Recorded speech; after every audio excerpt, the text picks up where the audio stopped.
देखिए डाइपोल के कुछ टर्म ऐसे होते हैं जैसे कि वर्क डन क्या होता है, डाइपोल का वर्क डन आप कहेंगे ये क्यों होता है? प्लीज ये अच्छा ये अच्छा क्यों नहीं होना चाहिए? अगर हम लोग किसी डाइपोल को एक यूनिफॉर्म इलेक्ट्रिक फील्ड में रखें तो वो एक पोजीशन से दूसरे पोजीशन में जाएगा। जब एक पोजीशन से दूसरे पोजीशन में जाएगा तो उसको कुछ काम करना पड़ेगा, कुछ वर्क करना पड़ेगा। तो इसीलिए इलेक्ट्रिक फील्ड का वर्क डन होता है।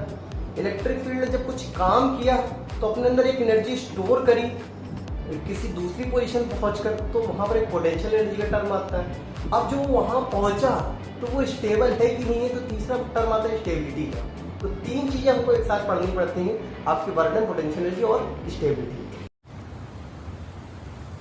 कोई बात नहीं। तो देखते हैं कि क्या किस तरीके से तीनों चीजें रिलेट है। सबसे पहले वर्क डन को समझेंगे तो वर्क डन क्या होता है? फोर्स इनटू डिस्प्लेसमेंट होता है। बहुत बेसिक है पढ़ा। तो फोर्स इस बार जो रोटेशन मोशन में तो टॉर्क हो गया, टाउ हो गया, और जो डिस्प्लेसमेंट था वो डी थीटा हो गया।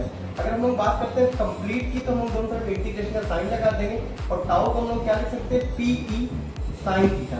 पी ई साइन थीटा ये हो गया डी थीटा। दोनों को इंटीग्रेट कर देंगे, कोई एंगल हम लोग लेंगे थीटा 1 से लेकर थीटा 2। शुरू मान लीजिए 0 था, ये w था, तो यहाँ पर हम लोग इंटीग्रेशन लगा तो ये आ गया w is equal to integrate sine theta minus cos theta होता है, तो यहाँ पर आ जाएगा। इसको थोड़ा सॉल्व कर लेंगे और लिमिट लगा देंगे तो आ जाएगा cos theta 1 minus cos theta 2। ये आपको रहता है वर्क डन का फॉर्मूला। इसी वर्क डन के फॉर्मूले में अगर हम थीटा 1 को क्या कर लें, थीटा 1 को उठाकर हम लोग मान लेते हैं कि ये 0 डिग्री है, जहां से स्टार्ट हुआ वहां पे 0 डिग्री था, और कोई थीटा 2 बराबर थीटा है।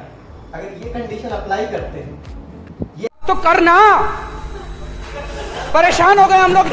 A few moments later. What is potential energy? So potential energy is the work done by external force which is stored in the form of energy called potential energy. तो potential energy जो होता है वो work done रहता है, वो बराबर P cos theta 1 cos theta 2।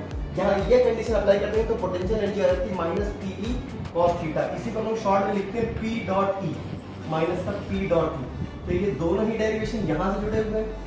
अब हम लोग बात करते हैं कि स्टेबिलिटी क्या होती है। तो स्टेबिलिटी हमेशा याद रखते हैं कि energy proportional to potential energy. Stability energy proportional to potential energy. अगर हम लोग आप मानते हैं यहाँ पर एक एंगल डाल रहे हैं थीटा बराबर 0 डिग्री, थीटा बराबर 0 डालेंगे तो u बराबर माइनस पी आ जाएगा। थीटा बराबर 90 डालेंगे तो cos 90 चूंकि 0 होता है तो u बराबर भी 0 हो जाएगा। थीटा बराबर 180 डालेंगे तो cos 180 माइनस 1 होता है, तो ये हो जाएगा u बराबर p। तो अगर हम यहाँ पर वैल्यू देखते हैं तो ऊपर से नीचे आने पर वैल्यू क्या होगी? लगातार इंक्रीज कर रही है। अगर ये इंक्रीज कर रही तो ये इसकी जो स्टेबिलिटी है, स्टेबिलिटी जो होगी ये आपकी ऊपर से नीचे आने पर क्या होगी? डिक्रीज करेगी। समझ रहे हो? समझ रहे हो ना?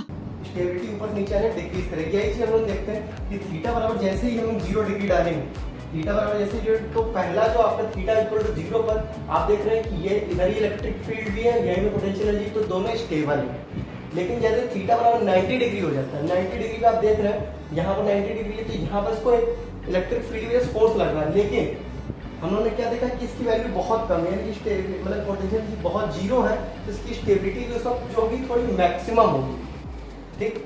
लेकिन जैसे थीटा बराबर 180 रखते हैं, 180 यानी जस्ट अपोजिट, इलेक्ट्रिक फील्ड के हवा के आप जस्ट अपोजिट जा रहे हैं, तो हवा बिल्कुल अनस्टेबल हो जाता है। तो तीन तरीके के केस होते हैं। बीच वाले को मैक्सिमम क्यों बोला? क्योंकि मैक्सिमम वो इतना टॉलरेट कर सकता है और स्टेबल भी है, टॉलरेट करके स्टेबल। यहाँ पर तो उसको टॉलरेट ही नहीं करना पड़ रहा है, ठीक है।